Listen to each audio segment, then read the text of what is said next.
Hello everybody and welcome to a new episode where we scoot. We play our game in a now changed setting and universe of Waterdeep, now called Waterdale. In this newly built version of a city we all know and love, we now offer an alternative. Our inspired city, new and improved with elements of the Industrial Revolution, so machinery, but with enough theft and bloodshed. Of course, our key feature remains a long-lost treasure. So, without further ado, let's all scoot into the paths of a new adventure. On this day, May 19th of 1889, our story starts in the capital city Waterdale. There are towering smokestacks of factories and mills that dominate the skyline. The sound of machinery and the clanging of metal can be heard from miles away. It's a testament to the power and productivity of the city's industry. However, there's a clear division of the two distinct sections in Waterdale. The first is the Elder District, a lavish area filled with grand mansions and elegant townhouses, as well as Central Point, Castle Dale. The people here are well-dressed and well-fed, living their lives of luxury. The second district is the Squalor's End district, a slum that sprawls out from the edge of the city. The buildings here are run down, made of wood and scrap metal salvaged from the factories. The streets are narrow and cramped, littered with trash and debris. The people here are ragged and dirty. The streets here are filled with pickpockets and beggars, and crime is rampant. Waterdale is a city of contrast, where the rich prosper on the backs of the poor. But less of that. For now, we start with our group of characters, the ones you will be following for this very story. The Awning Portal Inn, where it all starts, and where I, your DM, welcomes you into our campaign, the Skillbent Sigil. The Awning Portal is a famous inn and tavern. Most of the ground floor is taken up by dancing and beer-chugging tavern-goers, as well as the infamous Yawning Portal tourist attraction, a 40-foot diameter open well, which is actually the outer shell of a sunken stone tower. The well descends 140 feet to the first level of the Undermountain, the sprawling dungeon that resides underneath Waterdale. The room is bustling with activity, with patrons shouting and laughing over the music that fills the air. The walls are adorned with hunting trophies, crude paintings, and faded tapestries. Amidst the crowd, a table is set for 5. The table is filled to the brim with delicacies, the smell of roasted meats, savory stews, and freshly baked breads. Here, our journey starts, and I would like each of you to describe your character to each other, me, and our listeners. Well, you could say I'm just like a pretty fancy fellow. As for my hair, it's a dark brown. And I have kind of amber, almond kind of eyes. Oh, and a fun feature, I have a golden tooth. And a crooked nose and hooded eyelids. So I think that's about me. Alright. Please What about meet you? Yes.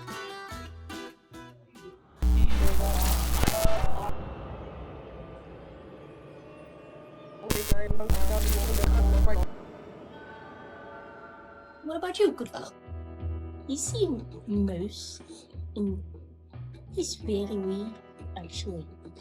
You'll quickly notice that he's got a scar running across his left eye. As far as dark brown, and there's actually not much to say about him. He's just, to most people, a moose. So, after all the gracious introductions of these characters, the story continues. And with a strange man. A mysterious cloaked figure comes to sit at the head of the table, earning disheveled looks and faces as he walks to be led through, carefully encircling the table to find his seat. He takes off his hood, The figure could now be noted as a middle-aged man with a bushy brown mustache, a full beard, a floppy hat, and a white scarf with thin red lines around his neck. After the characters each give the man their names upon request, he revealed his name to be Volo and clears his throat. My name is Volothamp, chronicler, wizard, and celebrity. Pleased to make your acquaintance. I trust you've noted the violence in our fair city these past 10 days. I haven't seen this much bloodshed since my last visit to Baldur's Gate. This is all thanks to sensitive information having been released to the public. There's rumors of a huge treasure hidden somewhere below the city. No one knows who released the information or how it got out in the first place. But everyone in this money-greedy city wants it. Now, I'm but a humble adventurer. I'm no money-scheming bastard. I'd love to have a good story rather than the Avenger, especially because it's such a grand event. Of course, I'd want to cut for myself if you all agree to join, but you lot can have the most of it, doing all the hard work and all. I have chosen everyone for each of your individual skills. I think that they will be vital for the mission ahead of you. After a detailed explanation as to why the characters were summoned to some shady inn on invitation by a stranger they've never met, the group rained down on the man with questions of their own, their suspicion brewing. Our hopeful, loving, but at times naive Averai began, breaking the ice for more distrust to follow. Sorry, miss, what did you ask? I know that money. No one exactly knows whose money it is. And the information has been rummaging about all the rich folk. Is it real? Yes, it's very much real. The information itself has been released from the palace. Why would they? It's not per se the rich folk or the palace, the king or queen themselves. More like the servants came to know. And servants talk. And they talk to people and people talk. Edmund, disapproving and distant by nature, followed with his own skepticism. Okay, so having no interest in this treasure, but hiring us to find it, that sounds rather peculiar, wouldn't you say? So how could we not, be certain that you just trust us and cross us at the end? Well, no one knows for sure, of course. But I can promise you that I will be rather easy to find. My name is all around town, all around the globe. I am Volothamp, and the Avenger of Avengers. So if you want to find me, I'm rather easy man to find. Well, we don't know about all the dangers that are ahead, of course. I mean, I can't predict what's below the city or around the city, wherever this treasure may be. So I can't predict what's all in that, but it needs a lot of brain power to figure out what's going on and piecing all the puzzle pieces together. And why should we work together? Why not just solo? It is impossible to solo in this. So we have to work together. Yes. And how would you know that it's impossible? Well, it's a one-man job against a lot of people that want this treasure. And as just everyone seems to want a big group, I figured a smaller group with more potential and more carefully chosen people will do the job. What do we get in advance for accepting this quest? In advance for accepting this quest, you will get 100 dragons for accepting this quest, and a cut of 5 million dragons. You also will get a fancy Eldor district house to stay in. It has entertainment in there, free food and alcohol. Anything extra, you of course have to get yourself, like groceries for dinners and stuff like that. And 100 dragons joining fee for each of you. If of course, you lot will join. Plus extra information on where exactly to begin your quest in all this. It's a lot. For a quest we didn't know was even true. Could you offer any proof that you are certain about this offer? Well, the thing is, I have the proof after you accept. Well, that's not quite how it works, is it? Yeah. Mm-hmm. Well, let's just say I have the starting information and an invitation to a very, very grand ball where you will receive all of the information that you might need to start your quest, as well as my bag all the preparation and all that. I've got the invitations and the key to the very expensive house. I call you guys. Did you like to brag about your money? We am a famous adventurer, of course. We have. Yes. After a round of loaded questions and lack of faith on a good man's word, the group of youngly started heroes finally came around and accepted the call to adventure. Starting with our smallest, Fletch. I guess you ain't got much souls in me. It is quite the story to talk about yourselves as well. Then our slyest, Edmund. Alright, I suppose I'm in. Thank you for joining. Followed by kind-hearted Averai. What about you, madam? It's quite generous of you. And lastly, our technical brains of operation, Arthur. And with that, our story truly started. With our last pieces of information told, we will now indulge ourselves in what more Volo had to say. And then, the hunt for the 5 million dragon treasure is officially to start. Here, let me just grab my bag. Hello, man, excuse me.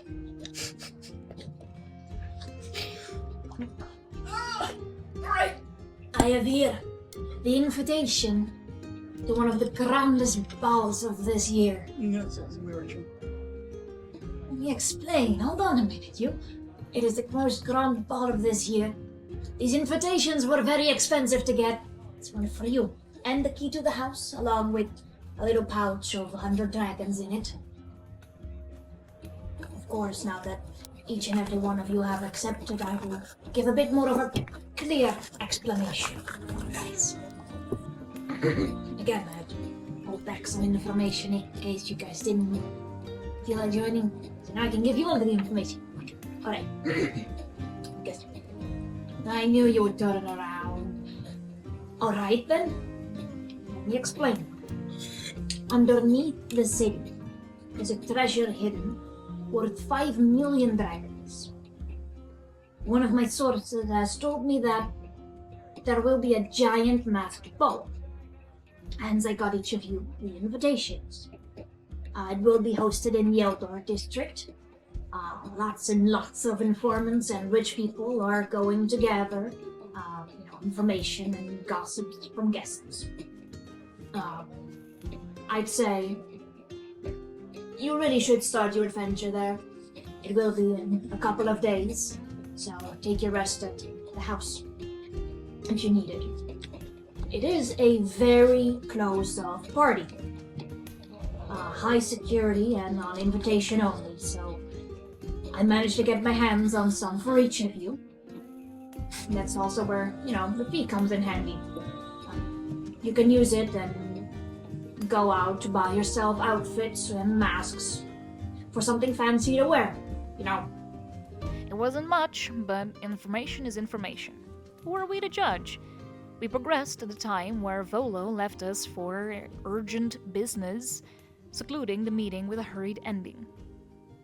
Sadly, I have other business to attend. I'm an author of a famous book and all, so you see, I have to keep my status going, for I'm writing a continuation of my previous stories. You lot have a very nice evening. Be off. If anyone needs it, your house is on Graveberry Street. It is about 5 blocks away from here, so it's a little walk. If you have any new information, I will not... I go from place to place in this city, so it might be tedious to find me. So if you have new information to tell me, there is a magic messenger in your house. Maybe you tell us you're so easy to find. Well, yes, I'm in one place alone, but do travel around the city for, some information and stories. So again, you can use the magic messenger, at the house to write me a letter. I will be off now. Good night. And Volothamp kind of like hurries off, really. Before any of you can say anything, Volo is already pushing through the crowd to hurry outside. He is a strange man for sure, but he seems jolly to start on his book again. Passionate, driven, and stubborn. The absence of his voice is easily filled again by the surrounding atmosphere of the inn. The table is shrouded in judgmental stares and unfamiliar faces, glancing at one another to finally break through the brittle air. What a strange fellow. I have never quite met a guy like that. No, me neither. He's quite fond of his steeds. I definitely think we should have some kind of plan in case things go awry. Yeah, I do trust him. I do trust, like, anything he just said. Averai, ever trusting amongst a group of people and scum who keep to themselves, not sharing much of their experiences, reaches out a hand to open a space to talk and share. Despite her efforts, she found they were in vain. And so she tried another approach, one of curiosity and empathy. Once again, she would be all too easily shut down by Edmund, breaking her sincere question with one of his own. This one dedicated to have her soul floating beside her. Common to her, but not so to the new folk. No, first explain what the floating light is. You're not dodging my question. Well, here. That's my own. Elaborate? 2 souls.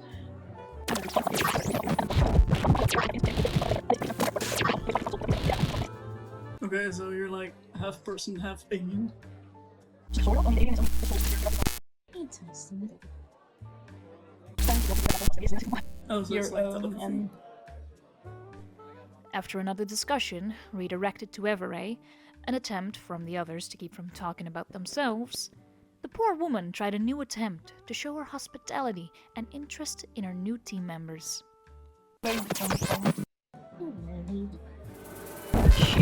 Wait, if it's who I wish to know a couple thousand years ago we were just moose in a field. Now talking moose folk. For our listeners, Arthur's missing one leg to his experiments, explained further in detail later. We now see a shimmering, hard metal leg taking the place of flesh and bone once there. A capable and trustworthy art piece, one not to disappoint in contrast to our own mortal bodies. By the way, what should you like?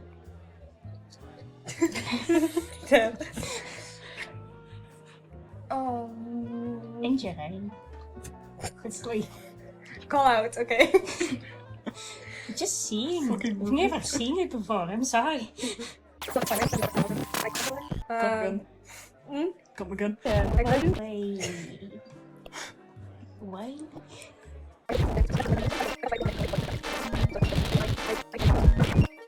So, who does that even move?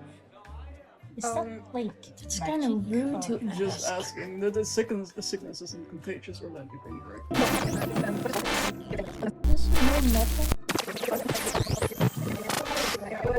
So, what does that sickness even do? Like, is there a certain thing that's affected by it?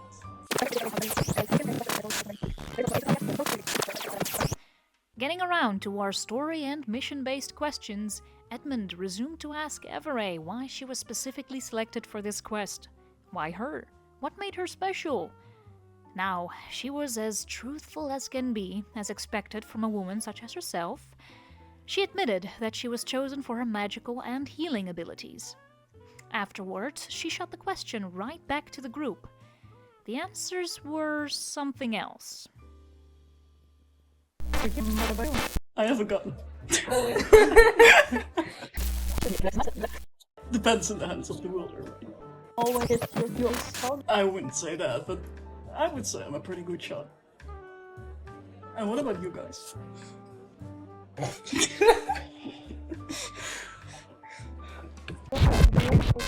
No, this way.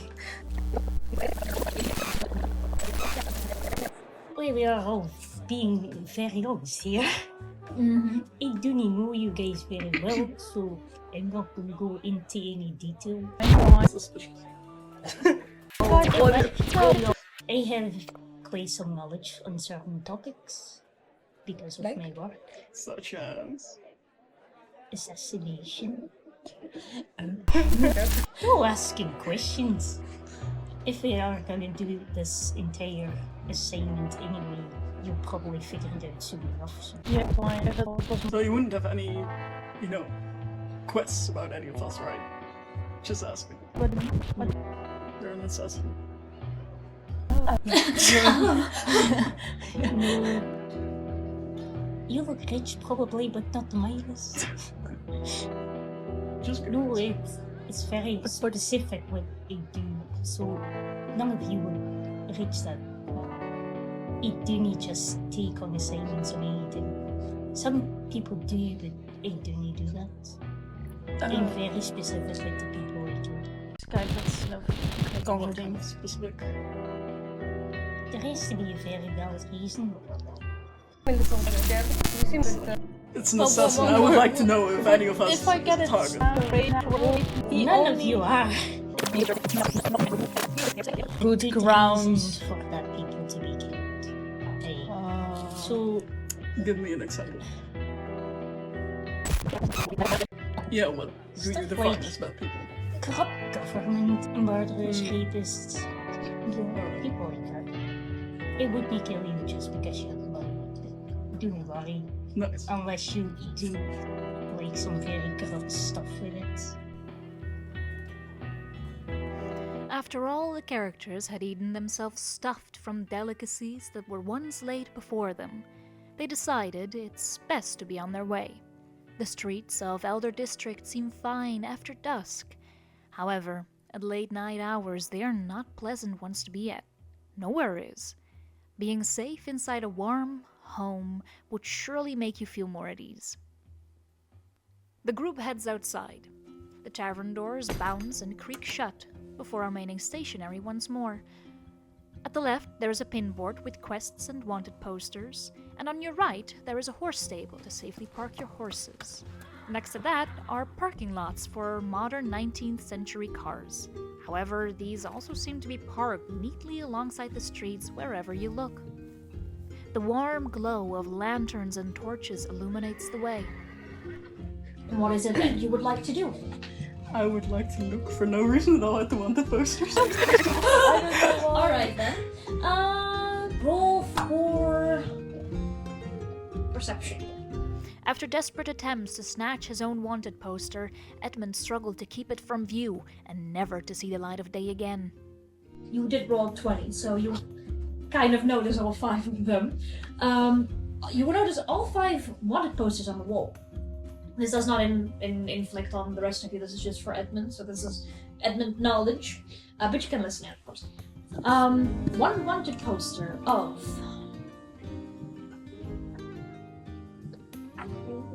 One wanted poster of Silent Death, wanted for murder, bounty, 10,000 dragons. That's why I wanted to check! Suspicious. There is another poster of Ravenous Fiend, dead or... rest seems to be ripped off. I'm just gonna slip that in my pocket. Alright. Then there is, there's one poster of... The name sounds familiar. Edmund Schulze. Wanted alive. I don't know that man. Bounty? With a bounty of 250 dragons. 1,000 dragons, sorry, 250,000 dragons. I have never done Quarter of a anything wrong in my life. Then there is another poster of Robin Hood, wanted for theft and murder. Bounty, 50,000 dragons. The face of this one is obstructed by a big hat. It is, it's drawn all black, so you don't notice what kind of hat it is.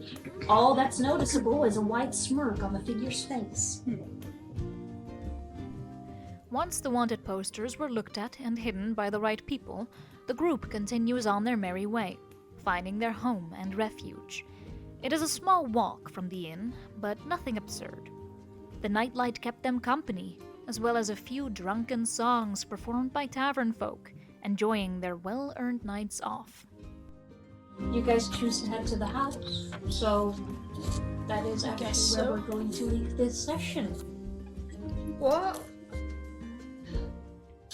This was the introduction to Waterdeep, That Realm was of the so Dragon much Heist. fun, man. Oh my lord, I missed this so much. So, oh my god. I hope you had a first good session. Oh, Yes, shit, that was for great. sure. That was it! Thank you for listening to our very first episode of Loot and Scoot, with many more to follow. We've bothered you enough, though. Bye-bye! Laters! Adios!